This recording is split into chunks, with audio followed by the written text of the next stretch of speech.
So, hey Joe, sorry it's taken me so long to put together a video, but I kind of wanted to get the prototype into a state that, well, it actually looks like it could be possibly playable, it's just about there.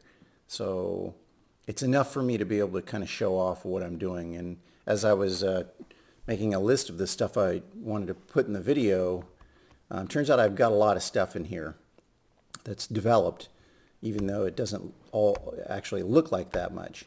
But so the idea here is I'm trying to, I don't know if you checked out my email, but I'm trying to get to a prototype state where I can test it on mobile devices to see if it's actually any fun or not. So it could still crash and burn at any point.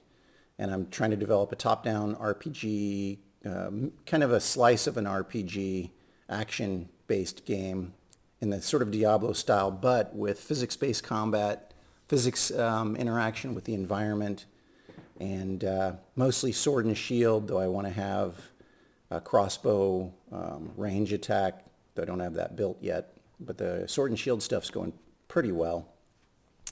So that's the idea, get to a prototype phase of a character controller. That's my primary focus, is can I make a character controller and engage in enemy combat with a pet character where the enemy and the pet are totally AI controlled, and have it actually be fun. And I don't know, we'll find out.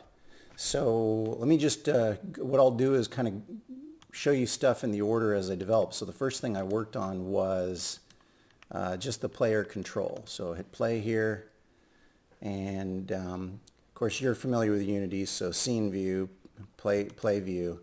So right now you have the ability to zoom in and out. You can rotate the camera, which I'll show you once I'll do show off camera controls in the next video.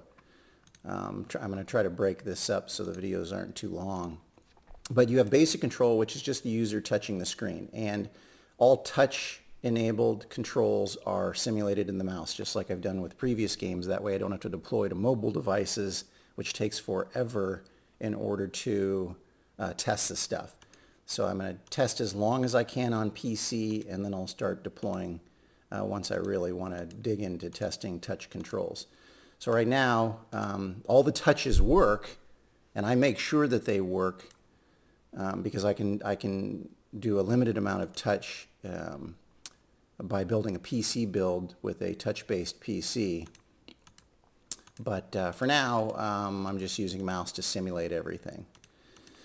So I have two primary controls. He touches a certain distance away from the character, and the guy turns and runs toward it. If I do close, he kind of does a strafe. And it turns out I wanted to have a finer control of getting him to get to that reticle, and I wanted to have kind of a fine control to be able to move around. I'll show you that when I show you the tracking system that I built, where you can hide behind rocks and stuff, and it's kind of nice to be able to almost do a sneak thing. So that's the basic controls, and he has those same movements both in combat mode and normal mode. There's two primary modes of movement, one while he's in a combat stance and one when he's in a normal stance. And this character is supposed to vaguely resemble Carl Conan from the Guardians of the Flame series by Joel Rosenberg. And so he's the only character I've actually modeled in the game, if I can get the camera to look at him. Yeah, there we go. All the other characters so far I'm just purchasing off the asset store. So this is the only guy I've built from scratch. And I have some little problems where his skin shows through his armor, but I can fix that. It's not a huge deal. So that's the basic character, and I have he can also follow a path. I don't know how I'll use this yet, but I thought it would be cool to kind of build something like that in there. So the user can either touch, or the user can touch and hold and then form a path, and the character will follow the path. The other thing I have are, if you click a certain distance away, he will do a roll. If you click a little further, he will do a jump dive. That's a little wonky too. I broke a few things when I, not too long ago, put in this strafe movement. And one of the things I broke was my double click stuff. If he's in combat mode, that double click or double tap on the screen just makes him jump backwards. And it's just backwards from wherever he's facing. I didn't want him, you'll understand when you see him in combat because I have the character auto-facing, auto-rotating always to face the enemy, because there's no way to have controls on a touchscreen when you only have two thumbs, one on the right and one on the left, to handle character rotation, especially in combat. So the targeting of an enemy is all automated, and the rotation as he faces the enemy is automated. So then when you touch, instead of having him turn and try and rotate away from the enemy towards your touch, I just have him jump back. So double tap in combat becomes just a straight dodge back. So I think that's it for controls. So the other thing I wanted again was physics interaction. So if we get over here to our little debris field, the terrain is undeveloped. All this is a playground for me to be able to test, again, the character controller and make sure it's doing what I want it to do. He trips over small rocks and debris. If he hits small stuff, it's just a little trip. If he hits big stuff, he goes down and collapses on the ground. Okay, that was a little flake out. I don't know what that was.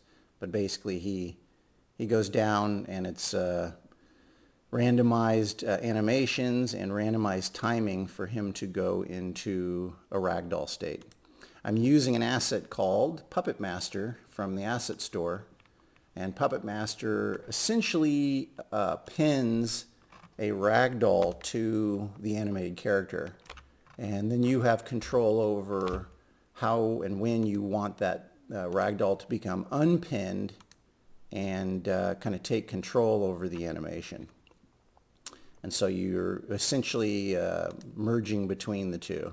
Oh yeah, that's right. If he walks backward, he has a trip back on the small pebbles. So like I said, all this stuff kind of changed when I started a strafe thing. Like there he goes tripping backwards if you walk backwards through the field. If he is armed and he trips on one of these big rocks, he goes down and he loses his weapons. Anytime you become unpinned and the ragdoll falls down, you drop your weapons. So that's actually part of the game. And if you are a certain distance away from the weapons where you possibly won't see them because it's easy to lose track of them, I have indicators right now that's on a 10-second timer that shows you the direction of your weapons so you can get back to them. And of course I have a little shader indicator just to show the weapons. So he reaches down and picks up the weapon. So that's debris. And then I have interaction with with snow and ice. So, get up. Come on, there we go. So if he walks across an ice field, he slips and falls, which looks pretty cool. And again, I'm merging randomized animations. There's a good spinny one with a timing system that kind of randomizes when he goes in a ragdoll and what falling animations to run. And I try to randomize all that so it looks a little different each time.